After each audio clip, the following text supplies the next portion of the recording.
Political vibes ప్రేక్షకులకు నమస్కారం. మిత్రులారా, 119 నియోజకవర్గాల సర్వే స్టార్ట్ చేసినాం. ఇప్పటికి దాదాపు 12 నుండి 15 నియోజకవర్గాలు కంప్లీట్ చేసినాం. మరి ఇప్పుడు ములుగు నియోజకవర్గంలో ఎవరు గెలుస్తారు, నర్సంపేట నియోజకవర్గంలో ఎవరు గెలుస్తారు, ఎవరు క్యాండిడేట్ అయితే మంచిగా ఉంటుంది, ఎవరి పరిస్థితి ఎట్లున్నది అనేది చిన్న విశ్లేషణ. మిత్రులారా, ఖచ్చితంగా మీరు ఈ యొక్క వీడియోని లైక్ చేయండి, మీ యొక్క అభిప్రాయాన్ని కామెంట్ బాక్స్ లో రాయండి. సబ్స్క్రైబ్ చేయని వాళ్ళు మన ఛానల్ సబ్స్క్రైబ్ చేయండి, బెల్ బటన్ నొక్కడం మర్చిపోకండి. మిత్రులారా, ముందుగా ములుగు నియోజకవర్గం చూద్దాం. మిత్రులారా, సో ములుగు నియోజకవర్గం అంటే చాలా ప్రత్యేకమైన నియోజకవర్గం. సమ్మక్క సారలమ్మ జాతర ప్రతి సంవత్సరం తర్వాత ఒక సంవత్సరం గ్యాప్ ఇచ్చి జరిగే జాతర.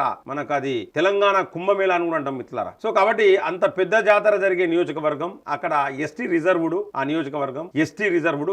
అది కొట్టిన పిండి, సీతక్క కొట్టిన పిండి, సీతక్క అడ్డా అని కూడా అంటారు. సో అక్కడ ఎవరు టచ్ చేసే పరిస్థితి కూడా లేదంటారు. సో మరి అటువంటి కాన్స్టిట్యున్సీలో మనము సర్వే నిర్వహించినాము. అక్కడ 2819 శాంపిల్స్ తీసుకున్నాము. 29/5/2026 వరకు, అంటే ఆ తేదీ వరకు సర్వే జరిపినాము. 2819 శాంపిల్స్ మనం తీసుకుంటే ఇందులో కాంగ్రెస్ కు మళ్ళా సీతక్క అభ్యర్థి అనే ప్రజలు ఏకతాటిగా చెప్పారు. కాబట్టి సీతక్క పేరు మీద కాంగ్రెస్ కు, అలాగే బీఆర్ఎస్ కు బడే నాగజ్యోతి అని కొంతమంది చెప్పారు, కొంతమంది అభ్యర్థిని మార్చాలని చెప్పారు. కాబట్టి బడే నాగజ్యోతి పేరు చెప్పి పెట్టి మనం సర్వే చేయడం జరిగింది. ఇక బీజేపీ క్యాండిడేట్ అంటే గతంలో అజ్మీరా చంద్రలాల్ కొడుకు ప్రహ్లాద్ నిలబడ్డాడు. సో అక్కడ ప్రహ్లాద్ కు మంచి లేదు, క్యాండిడేట్ ను మార్చాలని కూడా చాలా మంది చెప్పారు. కాబట్టి అక్కడ క్యాండిడేట్ పేరు రాయాలి, బీజేపీ క్యాండిడేట్ అని రాష్ట్రం. సీతక్క కాంగ్రెస్ నుంచి వెళ్ళి 1683 ఓట్లు వచ్చినాయి మన సర్వేలో, అంటే 59.71% వచ్చింది. ఇక పోతే బడే నాగజ్యోతి బీఆర్ఎస్ నుంచి వెళ్ళి 873 ఓట్లు వచ్చినాయి, 30.40% ఓటు షేర్ వచ్చింది. మిత్రులారా, బీజేపీ వచ్చేసి అంటే దేశం కోసం ధర్మం కోసం అని చాలా మంది నరేంద్ర మోడీకే మా ఓటు,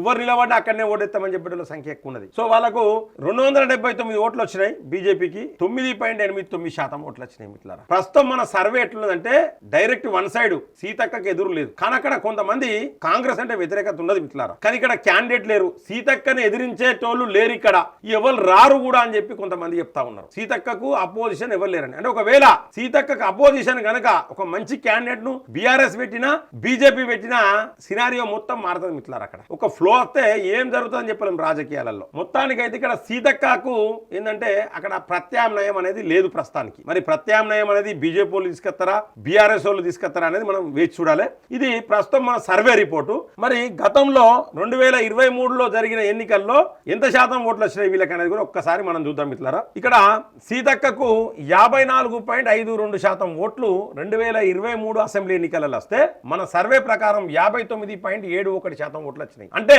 5.19% ఓట్లు ఎక్స్ట్రా వచ్చినాయి. అంటే సీతక్క గ్రాఫ్ 5.19% గ్రాఫ్ పెరిగింది. ఈ సర్వే అనేది ఎక్కువ వ్యవసాయం చేసేటోళ్ళు, వెనుకబడిన వాళ్ళు, అలాగే కొంతమంది మేధావులు, కొంతమంది స్టూడెంట్స్, మహిళలు అందరినీ తీసుకొని చేసిన సర్వే మిత్రులారా. కాబట్టి అంటే మన సర్వే ప్రకారం ఏంటంటే గతంతో పోల్చుకుంటే సీతక్కకు 5.19%. అందుకే సీతక్క రేవంత్ రెడ్డికి సొంత చెల్లెలెక్కనే. రేవంత్ రెడ్డి ఎటుంటే సీతక్క అటే ఉంటది. సీతక్క రేవంత్ రెడ్డికి నమ్మిన బంటు. అటువంటి సీతక్కకు గ్రాఫ్ పెరిగింది. అక్కడ కారణం ఏంటంటే బీఆర్ఎస్ లో ప్రత్యామ్నాయం లేదు, బీజేపీలో ప్రత్యామ్నాయమైన అభ్యర్థి లేరు ఈ రెండు పార్టీలలో. కాబట్టి సీతక్క గ్రాఫ్ 5.19% పెరిగింది. ఇక నెక్స్ట్ వచ్చేసి బడే నాగజ్యోతికి గతంలో 36.55% వచ్చింది, అంటే బీఆర్ఎస్ కు. ఇప్పుడు 30.40% వచ్చింది, 6.5% తగ్గింది. ఇక్కడ బీఆర్ఎస్ కు తగ్గిపోయిన ఓట్లు. కారణం ఏంటంటే క్యాండిడేట్. అంటే బీఆర్ఎస్ వాళ్ళు అక్కడ చెప్పే బీఆర్ఎస్ నాయకులు, కార్యకర్తలు, కొంతమంది మేధావులు టౌన్ లో చెప్పేటోళ్ళు ఏంటంటే బడే నాగజ్యోతిని కనుక మార్చి ఒక గట్టి క్యాండిడేట్ కనుక బీఆర్ఎస్ తీసుకొస్తే అవుట్ రైట్ సీతక్కని కొట్టుపడేయచ్చు అని చెప్తా ఉన్నారు. ఇది అక్కడ ఉన్న స్ట్రాటజీ, అంటే జనాలు చెప్తున్నది. మరి నిజంగానే సీతక్క కంటే గట్టి క్యాండిడేట్ ను ములుగు తీసుకురాదా అనేది మనం వేచి చూడాలి. ఇక నెక్స్ట్ బీజేపీకి వచ్చేసి 2.87% ఓట్లు వచ్చినాయి. చాలా దారుణం మిత్రులారా. ములుగు నియోజకవర్గంలో బీజేపీకి వచ్చిన ఓట్లు గతంలో 2.87%, ఇప్పుడు అది 9.8% పెరిగింది, 7.02% పెరిగింది. అంటే మనం ఇప్పుడు అంతకు ముందు కంటే 2023 అసెంబ్లీలో జరిగిన ఎన్నికల కంటే ఇప్పుడు మనం చేసిన సర్వేలో బీజేపీకి 7%, దగ్గర 7% ఓటు షేర్ పెరిగింది. ఇక్కడ సీతక్కనే లీడ్ లో ఉన్నది. నెక్స్ట్ కూడా కాబోయే ఎమ్మెల్యే సీతక్కనే ప్రస్తుతం మనం చేసిన సర్వే ప్రకారం. ఇక పరిస్థితులు అంటే రాజకీయాలలో ఏదైనా జరగవచ్చు, పరిస్థితులు మారితే సీతక్కకు ప్రత్యామ్నాయంగా మరి బీఆర్ఎస్ బీజేపీ గట్టి క్యాండిడేట్ ను దింపితే పరిస్థితులు మారే అవకాశాలు అయితే కనబడతా ఉన్నాయి. సో అంతవరకు అయితే ప్రస్తుతానికైతే సీతక్కనే ఉన్నది. ఇది ములుగు నియోజకవర్గం మిత్రులారా. ఇక ఇంకొక స్పెషల్ నియోజకవర్గం ఏంటంటే నర్సంపేట నియోజకవర్గం మిత్రులారా. ఈ నర్సంపేట నియోజకవర్గంలో దొంతి మాధవ్ రెడ్డి ప్రస్తుతం ఎమ్మెల్యేగా ఉన్నారు. కాంగ్రెస్ ఎమ్మెల్యే దొంతి మాధవ్ రెడ్డి. గతంలో దొంతి మాధవ్ రెడ్డికి ఒక స్పెషాలిటీ ఉన్నది, ఇండిపెండెంట్ గా నిలబడ్డాడు, గెలిచిండు. అంటే దొంతి మాధవ్ రెడ్డి కొంత స్ట్రాంగ్ లీడర్. అయితే అక్కడ పార్టీ పరంగా చూసుకుంటే దొంతి మాధవ్ రెడ్డికి పెద్దగా వ్యతిరేకత లేదు, ఎక్కువ లేదు. కానీ కాంగ్రెస్ కు వ్యతిరేకత కనబడ్డది. టౌన్ లో కొంతమంది నర్సంపేట టౌన్ లో దొంతి మాధవ్ రెడ్డికి అనుగుణంగా చెప్తే ఊళ్ళలోకి పోయేసరికి బీఆర్ఎస్ఏ కావాలి, కేసీఆర్ఏ కావాలి అని చెప్పేటోళ్ళు ఉన్నారు. అలాగే బీఆర్ఎస్ అభ్యర్థి పేరు పెద్ది సుదర్శన్ రెడ్డి అని చెప్తా ఉన్నారు. నెక్స్ట్ కూడా కాంగ్రెస్ అభ్యర్థి ఖచ్చితంగా దొంతి మాధవ్ రెడ్డి అని చెప్తా ఉన్నారు. కాబట్టి పెద్ది సుదర్శన్ రెడ్డి బీఆర్ఎస్ నుండి, దొంతి మాధవ్ రెడ్డి కాంగ్రెస్ నుండి, బీజేపీ అభ్యర్థి పేరు అక్కడ చెప్పట్లేదు, గతంలో ఎవరో నిలబడ్డారు. సో వాళ్ళకి వచ్చిన ఓట్లు కూడా గతంలో చాలా తక్కువ మిత్రులారా. అక్కడ 1.1% చిల్లర, 1.5% వచ్చినట్టున్నాయి ఓట్లు. అక్కడ బీజేపీ లేదు గతంలో. మరి ఈ సర్వేలో మనం 2704 శాంపిల్స్ తీసుకున్నాం. 30వ తారీఖు వరకు చేసినాం సర్వే మొన్న. పెద్ది సుదర్శన్ రెడ్డి బీఆర్ఎస్ కు 1236 ఓట్లు వస్తే 45.72% వచ్చింది.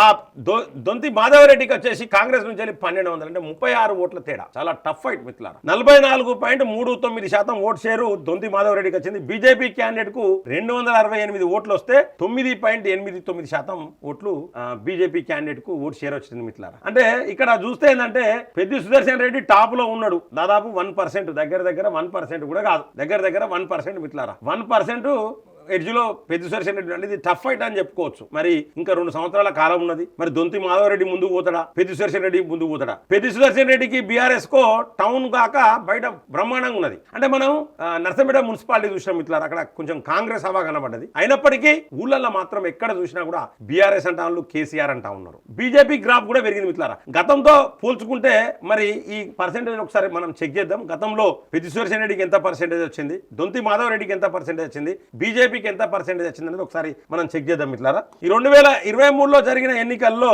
పెద్ది సుదర్శన్ రెడ్డి బీఆర్ఎస్ అభ్యర్థి. అప్పుడు పెద్ది సుదర్శన్ రెడ్డికి 41.53% ఓటు షేర్ వస్తే మన సర్వేలో ఇప్పుడు 45.72% అంటే 4.19% ఓటు షేర్ పెరిగింది. ఇక్కడ కూడా పెద్ది సుదర్శన్ రెడ్డికి కూడా 4.19% ఓటు షేర్ పెరిగింది మిత్రులారా. అంటే బీఆర్ఎస్ గ్రాఫ్ పెరిగినట్టే. ఇక్కడ దొంతి మాధవ్ రెడ్డికి వచ్చేసి 50.73% వస్తే ఇప్పుడు 44.39% అంటే 6.34% ఓటు షేర్ తగ్గింది. అంటే కాంగ్రెస్ గ్రాఫ్ తగ్గడమే. అక్కడ దొంతి మాధవ్ రెడ్డికి మంచి పేరు ఉన్నది, కానీ కాంగ్రెస్ కున్న వ్యతిరేకత ఆ ఊళ్ళల్లో బాగా కనబడతా ఉన్నది. ఒక టౌన్ లో మాత్రం కొంత దొంతి మాధవ్ రెడ్డికి అనుగుణంగా ఉన్నది మున్సిపాలిటీ. అందుకే మున్సిపాలిటీలో దొంతి మాధవ్ రెడ్డి గెలిచిండు.